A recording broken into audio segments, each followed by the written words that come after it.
I stopped sending monthly money to my parents because I kept getting insulted. But my mother said, "We never received a single penny from you." When I realized where the money had actually gone, I'm glad to have you here. Follow my story until the end and comment the city you're watching from so I can see how far my story has reached.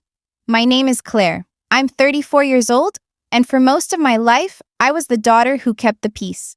The daughter who didn't argue.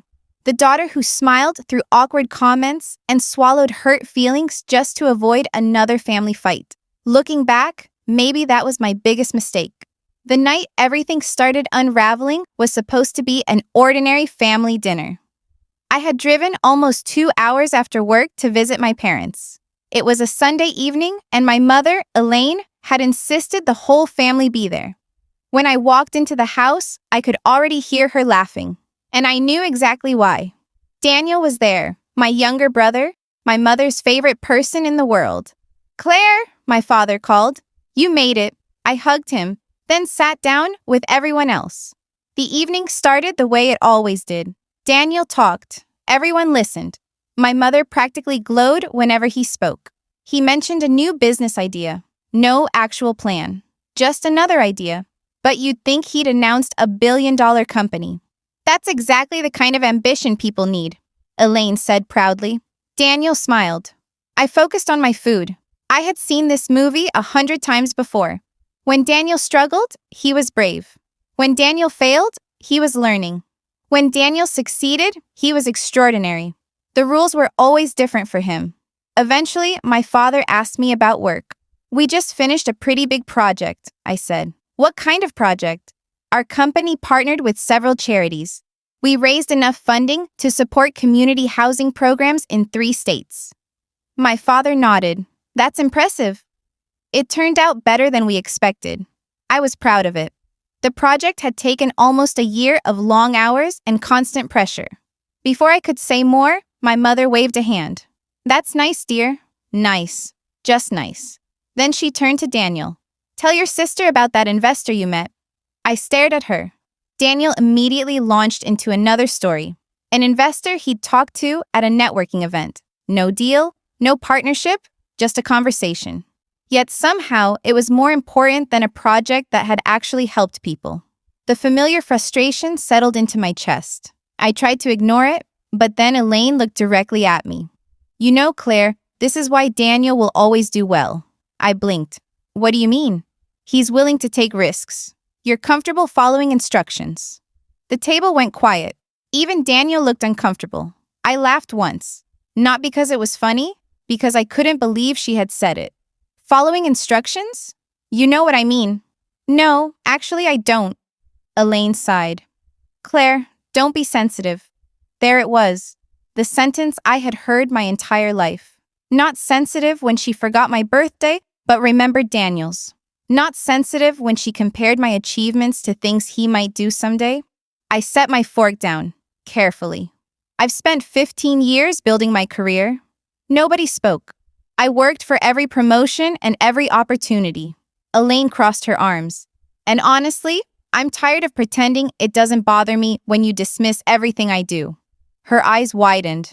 I had never said anything like that before. "Claire, no, let me finish." My voice stayed calm.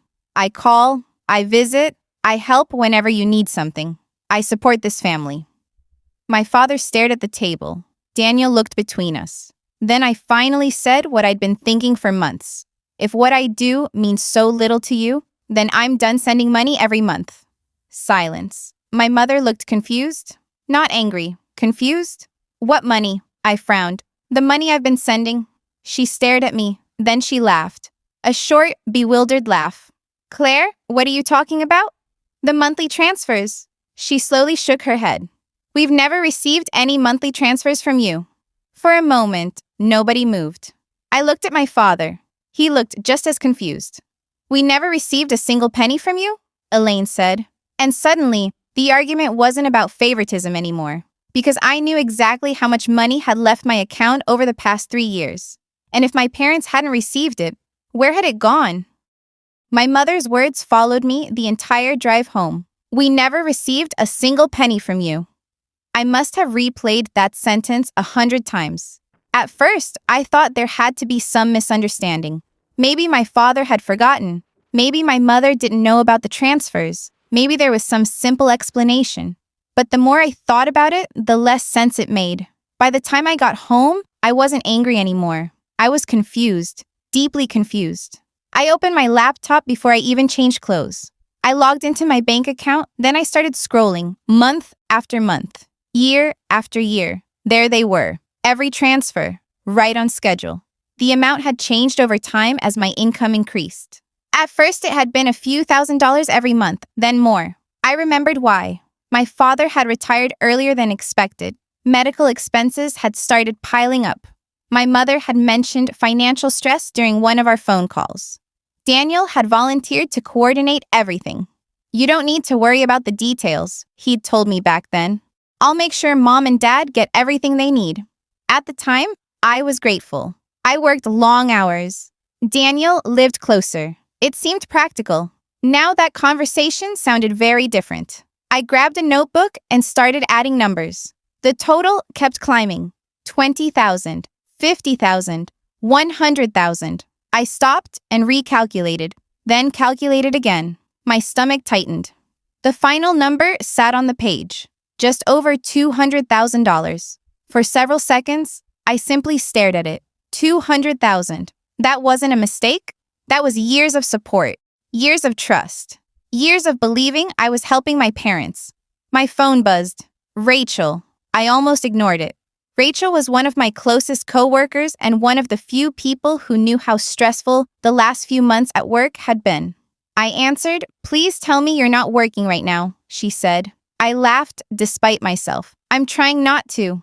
"Good, because I need your opinion on something." The conversation started with work. A fundraising campaign, some donor reports, a few upcoming events, normal things, the kind of conversation I needed after dinner. Then Rachel mentioned an upcoming hospital gala. "You'll probably be invited," she said. "Why?" "One of the major donors is being honored." I barely paid attention. "That's nice?" "No, seriously. The hospital board is making a huge deal about it." I opened another spreadsheet while she talked. "Who is it?" There was a brief pause. "Daniel Harper."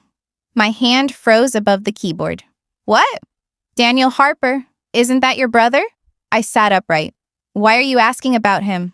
I recognized the last name. Rachel sounded puzzled. "He made some massive personal contributions over the past few years." For a second, I thought I'd heard her wrong. "My brother?" "Yeah," she laughed lightly. "Apparently, he's one of the biggest private donors they've had recently." I didn't laugh. Rachel noticed. "Claire? How much are we talking about?" Another pause. Then she named a number. My chest tightened. The figure wasn't exact, but it was in the same range as the money I'd been sending. Hundreds of thousands of dollars. I stared at the transfer records on my screen. Daniel's face flashed through my mind. The unfinished business ideas, the missed opportunities, the constant borrowing, the excuses. Nothing about his life suggested that kind of wealth, not even close. "That's impossible," I said quietly. "What?" "Nothing." I forced myself to sound normal. Rachel kept talking, but I barely heard her. Pieces were starting to move around in my head. Not fitting together, not yet, but moving. After we ended the call, I sat alone at my desk. The notebook was still open. The transfer history was still on my screen. And now, there was a new piece of information I couldn't ignore. Daniel somehow had a public reputation as a major donor. A donor whose contributions matched money that had supposedly never reached my parents. Maybe it was a coincidence. Maybe there was another explanation. Maybe. But for the first time that night, I stopped looking at Daniel as the spoiled younger brother who always got special treatment. I started looking at him as someone who might know exactly where the money had gone. I opened my work email, then another secure portal used by our compliance department. For years, I had trusted family explanations. I wasn't doing that anymore. My fingers hovered over the keyboard before I started typing a request for a formal financial review. If the money had gone somewhere else, I wanted proof. And this time, I intended to follow every transaction to its final destination. "Claire, this doesn't sound like a simple family misunderstanding." Jonathan leaned back in his chair and looked at me over his glasses. That wasn't exactly comforting. Jonathan worked in compliance and financial oversight for our organization. We'd worked together long enough that he knew I wasn't the type to make accusations without evidence, which was why I had come to him. Not as a sister, not as a daughter, as someone trying to follow a paper trail. I slid a folder across his desk. Inside were transfer confirmations I'd printed that morning. 3 years' worth. Jonathan flipped through several pages. His expression gradually changed. These all went to the same account? Yes. And you believed it belonged to your parents? I was told it did. Told by who? I didn't answer. I didn't need to. Jonathan nodded. Your brother. I looked away. Hearing someone else say it out loud made everything feel more real. He tapped one of the pages. The good news is that money leaves a trail. And the bad news? If you're right, you may not like where that trail ends. For a moment, neither of us spoke. The office around us buzzed with normal weekday activity. Phones ringing, people chatting, someone laughing down the hallway. Jonathan closed the folder. I'll help you start the review. Officially? Officially. I exhaled slowly. Officially meant records, verification, facts. No family stories. For the first time since dinner at my parents' house, I felt slightly grounded. A few hours later, I called my mother. She answered on the third ring. Claire. Her voice sounded cautious. The argument from dinner was still hanging between us. Mom, I need to ask you something. About the money? Yes. A pause, then a sigh. I still don't understand what happened. Neither did I. Have you ever checked the account where I was sending those transfers? Silence. Then she said, no. I frowned. What do you mean, no? I never handled that account? What? Daniel did. I sat forward. My grip tightened around the phone. You never checked it? Your father and I trusted him. The answer came naturally, as if trusting Daniel with everything was the most obvious thing in the world. Mom, we're talking about years of financial support. I know. Didn't you ever ask for statements? Daniel always said everything was fine. I closed my eyes. Part of me wanted to be angry. Another part felt disbelief. You never saw the account balance? No. Not once? No. Her voice grew quieter. We trusted him. For years, I had blamed my mother for choosing Daniel over everyone else. Maybe that part was still true. But as I listened to her, something shifted. She didn't sound manipulative. She sounded embarrassed, like someone realizing she had ignored warning signs she should have noticed. The conversation ended awkwardly. Neither of us knew what to say. A few minutes later, Jonathan called. I found something. My pulse immediately picked up. What? The account portal. I stood up from my desk. There are login records. My stomach tightened. And? The primary account owner hasn't accessed it in years. I blinked. Years? Almost 3.5. My mother hadn't been checking the account, not once, not for years. Jonathan continued. There was only one active user. I already knew the answer. Daniel. The word landed heavily, not because it surprised me, because it didn't. The suspicion was starting to become evidence. The rest of the afternoon disappeared into documents and account records. Nothing definitive yet, but enough that I stopped looking for innocent explanations. Around 5 o'clock, an email notification appeared on my screen. I almost ignored it. Then I noticed the subject line, Annual Children's Hospital Gala. I clicked it open. A glossy invitation filled the screen. Sponsors, board members, special guests. Then my eyes landed on a large section near the center. Honoring our lead philanthropist. My chest tightened. Beneath the title was a professionally edited photo, a confident smile, a tailored suit, and a name printed in bold letters. Daniel Harper, major benefactor and distinguished donor. I stared at the screen. Then I slowly scrolled down and saw the amount listed beneath his recognition profile. The amount listed beneath Daniel's profile made my stomach drop. I read it twice, then a third time. The number wasn't exactly the same as what I'd transferred over the years, but it was close enough that I couldn't ignore it. Very close. I closed the email and pushed my chair back. At that point, I didn't know what was true anymore. All I knew was that every answer seemed to create 3 new questions. A few days later, I was attending a regional nonprofit conference for work. Normally, I enjoyed these events. Networking, panel discussions, questionable coffee, the usual. This time, I could barely focus. I spent most of the morning checking my phone for updates from Jonathan. Nothing yet. The audit team was still reviewing records. I was standing near a refreshment table between sessions when I heard someone say my name. Claire? I turned around. For a second, I didn't recognize her. Then I did. Melissa, Daniel's wife. Well, technically still his wife. We had met a handful of times over the years, mostly at holidays and family gatherings. She always seemed polite but distant. Melissa. She smiled weakly. Small world. We exchanged the usual awkward greetings. Then something felt different. Melissa hesitated before answering my questions. Finally, she sighed. Actually, life's been complicated. The way she said it made me stop smiling. What happened? She looked around before speaking. Daniel and I are getting divorced. I stared at her. What? Her expression told me she wasn't joking. Nobody in my family had mentioned anything. Not once. How long has this been going on? I asked. Months. Months. My brother had attended family dinners and holidays. And somehow, nobody had said a word. Melissa folded her arms. I tried to make it work. The exhaustion in her voice sounded familiar. What happened? For a moment, she looked like she might avoid the question. Then she laughed softly. Where do I start? We found a quieter corner. For almost 20 minutes, Melissa talked, and I listened. The picture she described wasn't the Daniel my mother constantly praised. It was someone who hid bills, someone who borrowed money, someone who always had an explanation when numbers didn't add up. He kept saying the next opportunity would fix everything, Melissa said. That sounded exactly like Daniel. He had debt? Melissa gave me a look. A lot of debt. Business debt. Some. Then she looked away. Gambling too. The word hit me harder than I expected. Gambling? She nodded. I remembered the failed ventures, the constant need for cash. Suddenly, the pieces looked different. Melissa pulled out her phone. There were loans I didn't know about. She opened a folder of documents. I started finding things after I filed for divorce. I leaned closer. Loan records, credit reports, account summaries, pages of financial problems.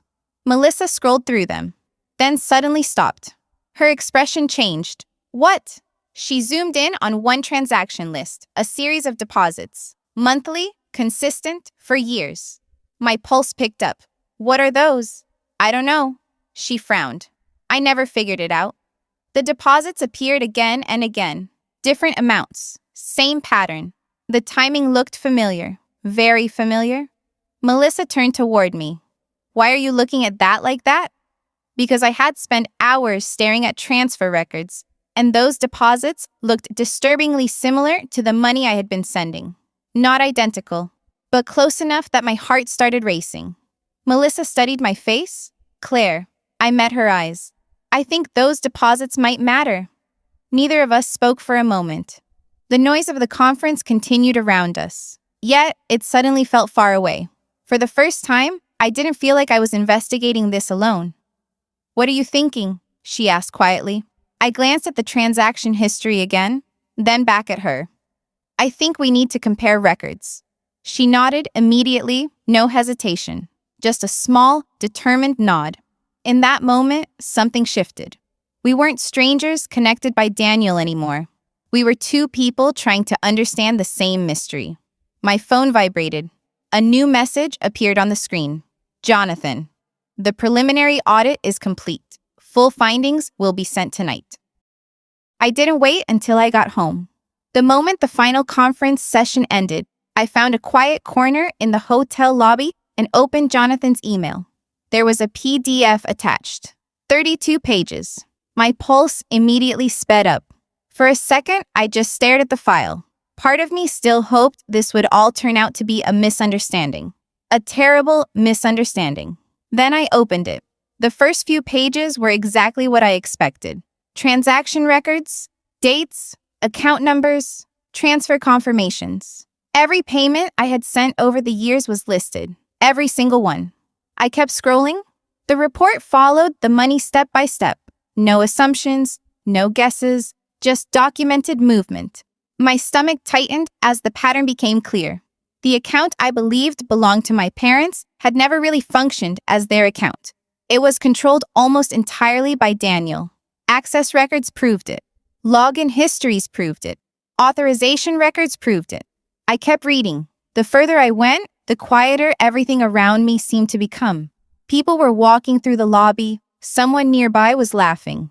A television played in the background, but it all felt distant. The report showed where the money went after arriving in the account, and that was where everything fell apart. Large withdrawals, frequent transfers, online payment services, private accounts. Then I reached a section highlighted by the audit team. My eyes locked onto the screen. Betting platforms, several of them. Not one isolated transaction. Not one bad decision. Hundreds, thousands, years of activity. I stopped reading. I rubbed my forehead and closed my eyes. Melissa had been telling the truth. Every word. A few seconds later, I forced myself to continue. The report didn't get any better. The audit team had identified transfers linked directly to Daniel's personal accounts. Luxury purchases, credit card debt, loan repayments, interest payments. The money had scattered everywhere. Everywhere except where it was supposed to go. My parents. The people I thought I was helping. The people who had never seen any of it. I looked down at the total estimates. My chest tightened. Not because the amount surprised me anymore, because it was real. Verified, documented, proven. For a long moment, I simply stared at the screen. I wasn't angry. Not yet. The feeling was closer to shock. The kind that leaves you strangely numb. I remembered birthdays, Christmas dinners, family gatherings, years of conversations, years of hearing Daniel talk about plans and opportunities, years of hearing my mother defend him, years of believing that no matter how frustrating he was still family. The report changed that, because this wasn't one mistake. It wasn't one desperate decision. It wasn't 1 month of panic. This had happened repeatedly, month after month, year after year. Every time I sent money believing it would help my parents. Every time Daniel thanked me. Every time he assured me everything was under control. He already knew where the money was going. I reached the final section of the report. Additional liabilities, outstanding debts, personal loans, financial obligations hidden from family members. The list seemed endless. Daniel wasn't managing money badly. Daniel was drowning. And he had been drowning for years. I leaned back and slowly exhaled. Something inside me shifted. The emotional part of the situation started fading. Not completely, but enough. Until that moment, I had still been viewing this as a family conflict, a painful family conflict, an ugly betrayal, but still family. Now I was looking at evidence, records, documentation, financial fraud. The language itself felt cold, but it was accurate, and accuracy suddenly mattered more than feelings. My phone buzzed. A message from Melissa. Any update? I stared at the screen for a few seconds before replying. Yes. The money never reached my parents. 3 dots appeared almost immediately, then disappeared, then appeared again. Finally, her response came through. I was afraid of that. I set the phone down. The hotel lobby had started emptying. People were heading home, heading to dinner, returning to normal lives. I looked at the gala invitation still sitting in my inbox. Daniel's smiling photograph, his donor profile, his carefully polished reputation. A man being honored for generosity. A man about to stand on a stage and accept public praise. I opened the invitation again. This time, I read every detail. Date, time, venue, guest list, speaking schedule, recognition ceremony. I stared at the RSVP button, then clicked it. Attendance confirmed. A few seconds later, a confirmation email arrived. I closed the screen and stood up. If Daniel was going to stand in front of that room and tell his story, I intended to be there when he did. Daniel was already sitting at a corner table when I walked into the hotel restaurant. For a moment, I just stood there, watching him. He looked completely relaxed, checking his phone, sipping coffee, smiling at something on the screen. You would never have guessed he was carrying years of lies, Or maybe he wasn't carrying them at all. Maybe he'd gotten so used to them that they felt normal. I walked over. He looked up and smiled. Claire, like nothing had happened. Thanks for coming. He gestured toward the empty chair. I sat down. Neither of us spoke for a few seconds. A server came by. I ordered water. Daniel ordered another coffee. Then the silence returned. Finally, he leaned back. So what's this about? Straight to business. No pretending. Fine by me. I folded my hands on the table. I know where the money went? His expression didn't change. That caught my attention. Most people would react. Daniel simply stared at me. Then he laughed. A short laugh. Almost disappointed. I was wondering how long it would take. I blinked. That wasn't the response I expected. You're not denying it? What's the point? His voice stayed calm, almost bored. The last tiny piece of hope I'd been holding on to disappeared. Not because of what he said, because of how easily he said it. I looked around the restaurant, people eating lunch, business meetings, normal conversations. Meanwhile, my brother had just casually admitted what he'd done. Do you understand what you've done? I asked. Daniel shrugged. I borrowed money. I actually laughed. Not because it was funny, because the statement was absurd. You stole over $200,000. I intended to pay it back. You never paid back a single dollar. His jaw tightened. For the first time, I saw irritation. Not guilt, irritation. As if I was being unreasonable. You don't understand what was happening. Then explain it. He looked away briefly. The investments failed. Which ones? No answer. The businesses? Silence. The gambling? His eyes snapped back toward me. There it was, the first real crack. Daniel leaned forward. You talked to Melissa? I didn't answer. I didn't need to. He already knew. For a few moments, neither of us spoke. Then he shook his head. She's trying to destroy me. No, Daniel. My voice stayed calm. You're doing that yourself. His expression hardened immediately. The old defensiveness appeared. Nothing was ever his fault. There was always an excuse. You've always done this. I frowned. Done what? Judged me. I stared at him. You stole money from our parents? I said I was going to replace it. You didn't. You think you're so much better than everyone. I almost couldn't believe what I was hearing. We weren't discussing facts anymore. We were discussing resentment. Years of it. Daniel pointed at me. You've been competing with me since we were kids. That actually hurt. Not because it was true, because it wasn't. I had spent most of my life avoiding conflict, trying to earn approval that never came. You really believe that? I know it. I shook my head. No. His eyes narrowed. You're jealous. The word hung there. Jealous. After the audit, after the records, after the lies. That was his explanation. Not guilt, not accountability, jealousy. I sat back in my chair, and something unexpected happened. The anger faded. Enough that I stopped trying to convince him. Stopped trying to reach him, because he wasn't listening. He'd already decided what reality was. I reached into my bag and placed a copy of the audit summary on the table. Daniel glanced down. For the first time, his confidence slipped. Just slightly. He recognized the document. I could tell. His eyes moved across the first page. Then he pushed it back toward me. I don't care? The lie was obvious. We both knew it. I stood. Daniel looked up. That's it? What else is there to say? His jaw tightened. Then he smiled. Not warmly, like an opponent. Mom and Dad will never believe you. The words landed harder than anything else he'd said. Not because they were cruel, because he genuinely believed them. Years of being the favorite child had convinced him he was untouchable. That no matter what evidence existed, our parents would choose him. I looked at him for a long moment, then I nodded. Maybe he was right, maybe he wasn't. At that point, it didn't matter, because I wasn't trying to win a family argument anymore. I turned and walked toward the exit. Behind me, Daniel called out one final time. You're making a huge mistake, Claire. I didn't stop walking. The gala was only a few days away, and for the first time since this nightmare began, I knew exactly where the truth was going to be told. The ballroom looked exactly the way you'd expect for a major charity gala.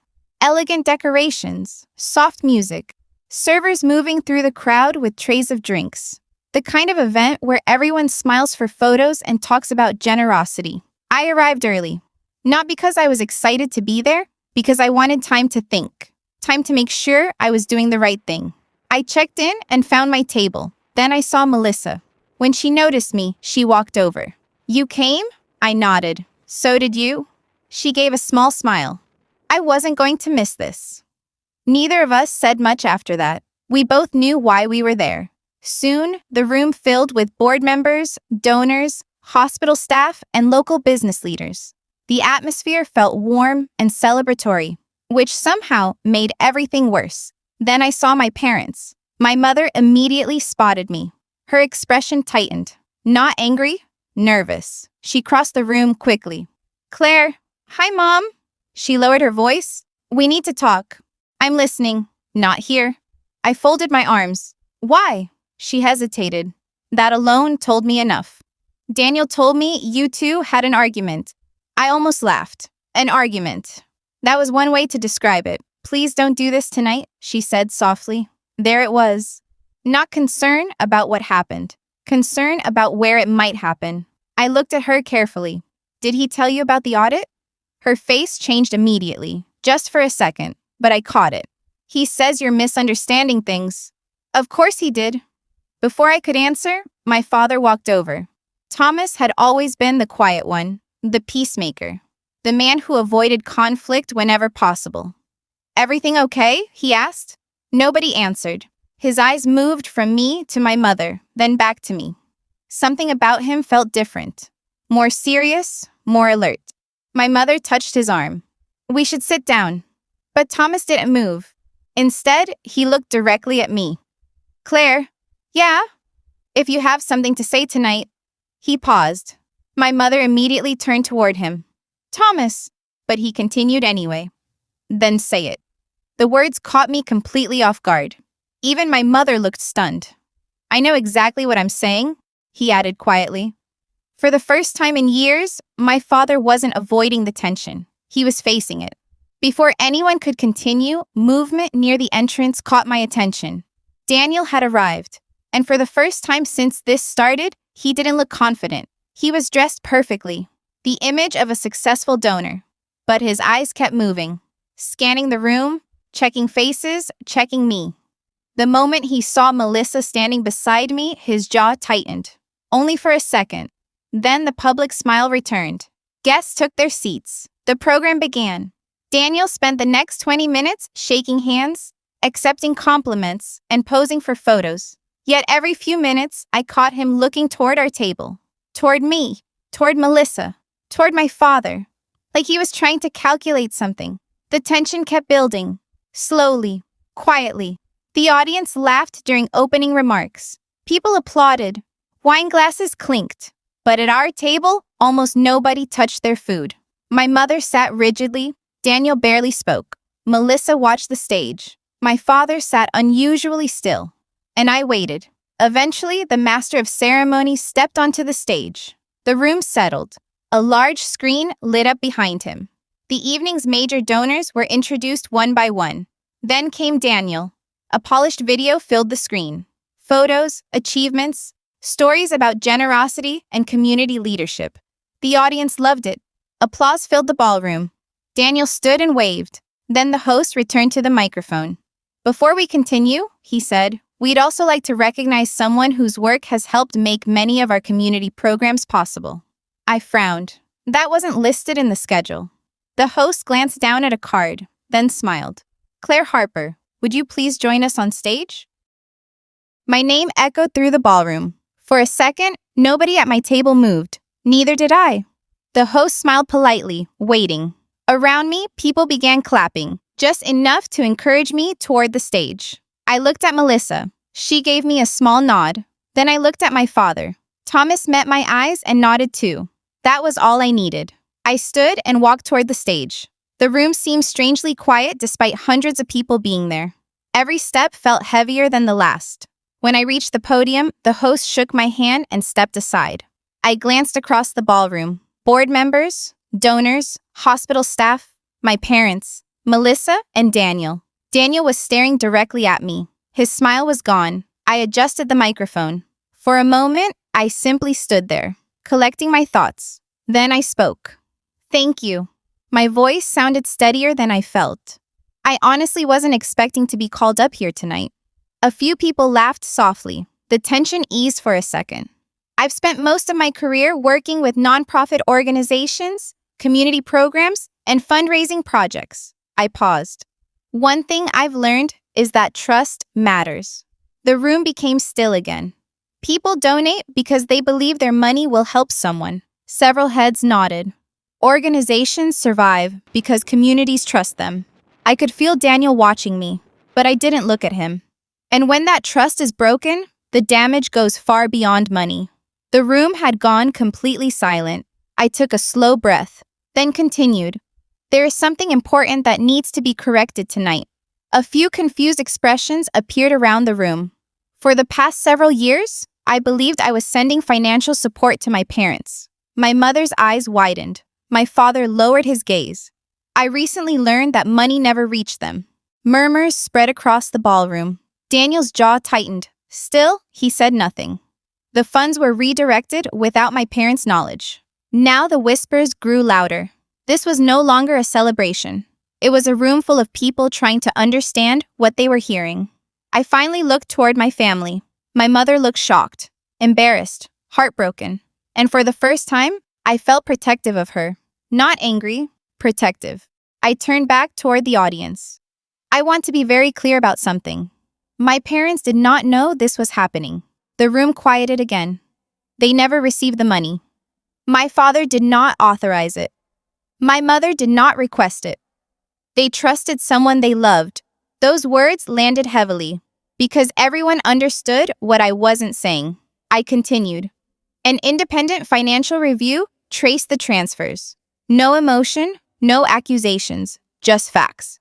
The records show that the money was diverted into accounts and transactions unrelated to my parents' care.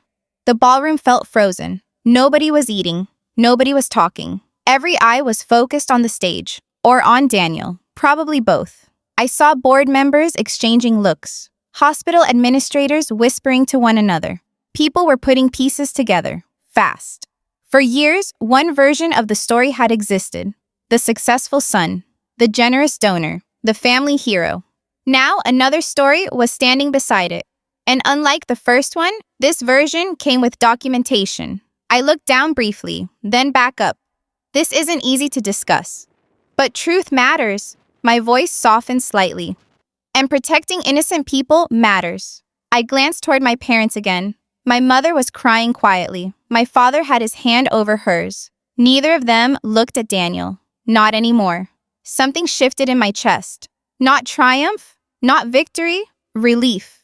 The exhausting weight I'd been carrying for weeks was finally leaving. The secrets weren't mine anymore. The truth was finally out in the open. I stepped away from the microphone. For a moment, nobody reacted. Then I heard movement, a chair scraping sharply against the floor. Everyone turned, including me. Daniel had stood up. His face was pale, not angry, not confident, just pale. Several people near him looked uncomfortable. Others stared openly. Nobody stopped him. Nobody said a word. Daniel looked around the room once, at the audience, at our parents, at me. Then he turned and walked toward the exit. The ballroom remained completely silent as the doors closed behind him.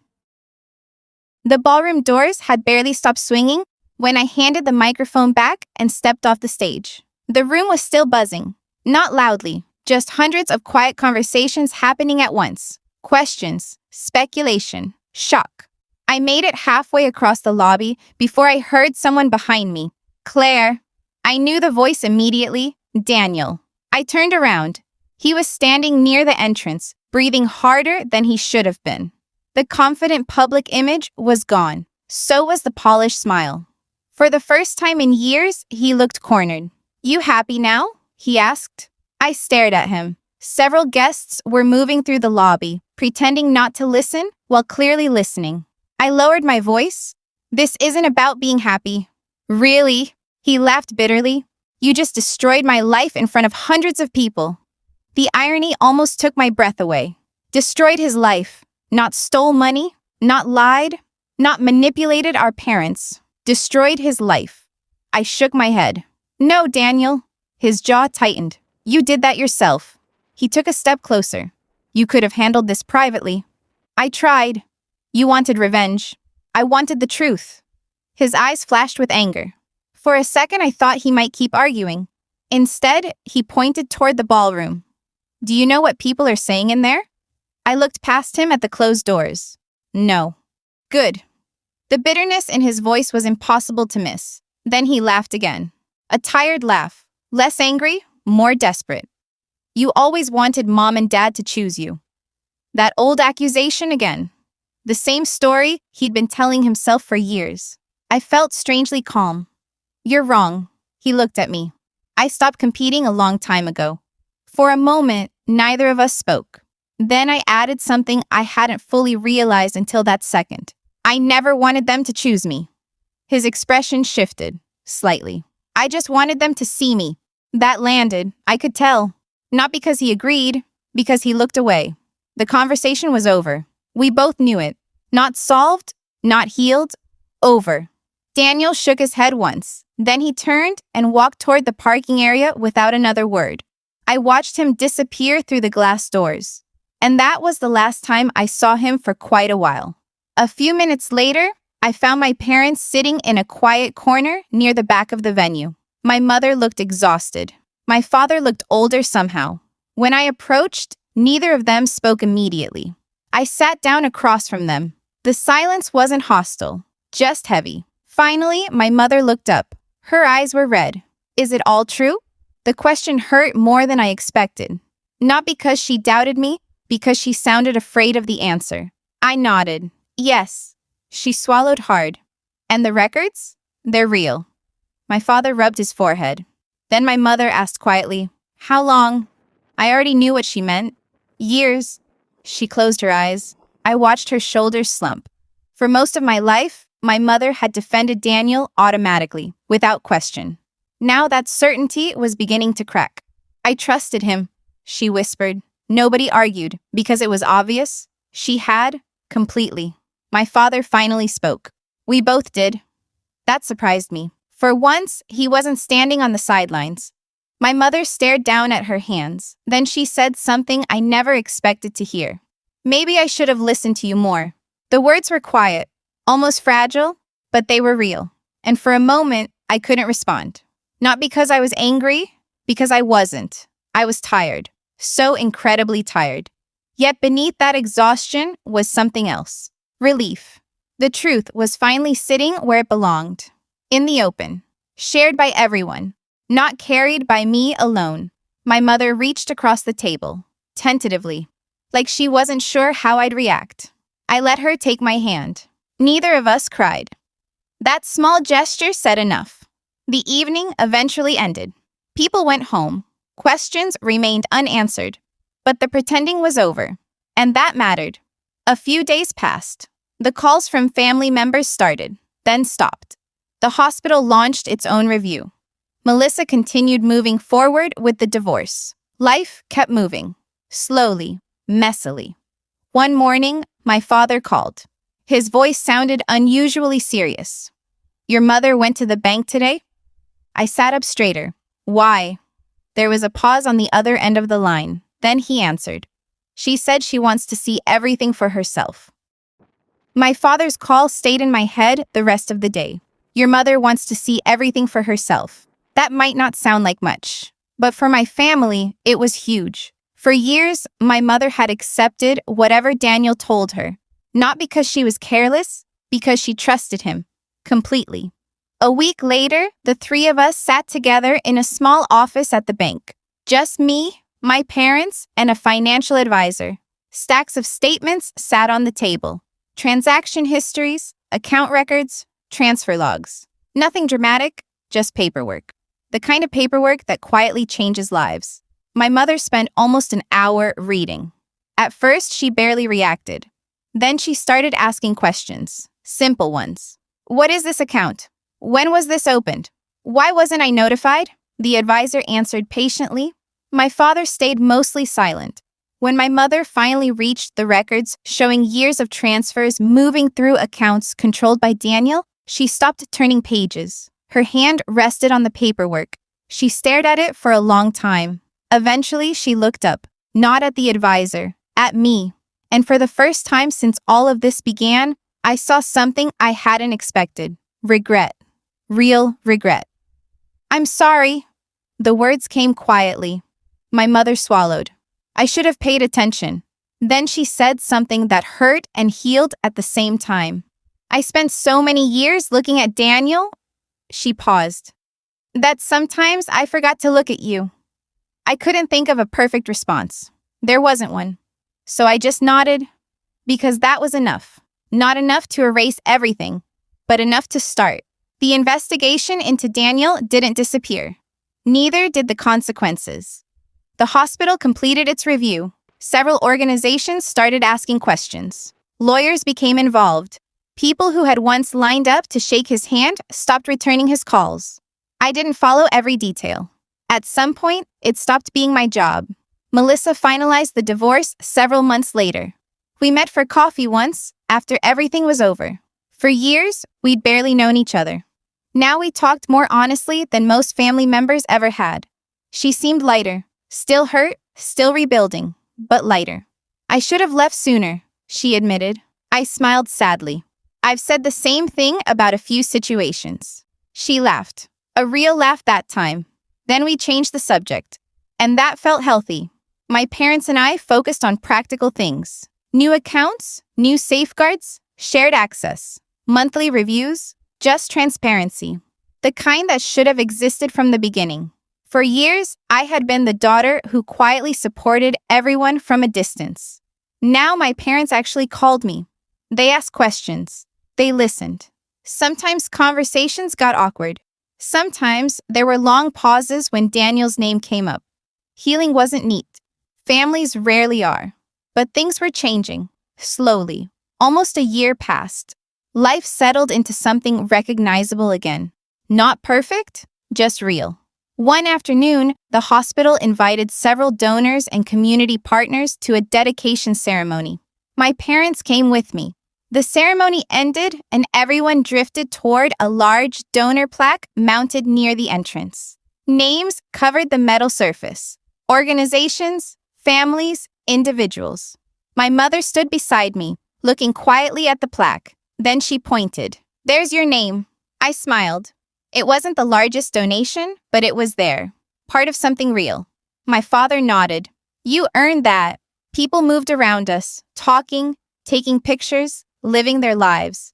Then my mother started reading names out loud, one after another. When she reached mine, she paused, just briefly. Then she said it. Claire Harper. Nothing more, no comparison, no mention of Daniel. She simply said my name and let it remain there. I don't think anyone else noticed, but I did. And so did my father. My mother smiled at me. A small smile.